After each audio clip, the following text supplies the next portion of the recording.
Qoraqalpog'istonning Beruniy tumanida Amudaryo sohiliga yaqin bir hududda tarix va ruhiyat to'qnashgan muqaddas maskan bor. Sulton Uvays ziyoratgohi. Bu yer 7-asrda yashagan va sahobalar avlodidan bo'lgan, diniy ilm va zohidlik bilan tanilgan Sulton Uvays Qaraniy nomi bilan bog'liq. Islom olamida u Rasululloh sollallohu alayhi vasallamni ko'rmagan, ammo qalban sevgan, shu muhabbati sabab ulug' maqomga erishgan zot sifatida tanilgan. Ziyoratgoh atrofi doimo odamlar bilan gavjum. Bu yerda faqatgina tarixni emas, balki ma'naviyatni ham tinglash mumkin. Har bir tosh, har bir devor go'yo tilga kelib, mehmonni o'tmishga yetaklaydi. Bu muazzam inshoot 10 asrlarda bino etilgan.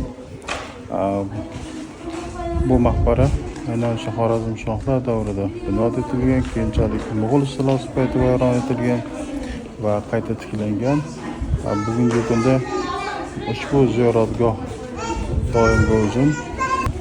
Xalqimizning iymonli fuqarolar ana shunday maskanlarning bor bo'lishiga,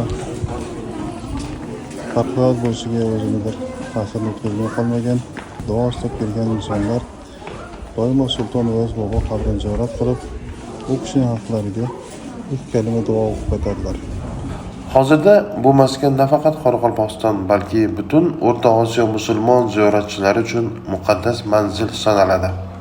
Har yili bu yerga minglab insonlar tafakkur, ibrat va ilhom izlab tashrif buyurishadi. Bu ziyoratgoh inson va iymon o'rtasidagi ko'prik, tarix va kelajak orasidagi suhbat kabi.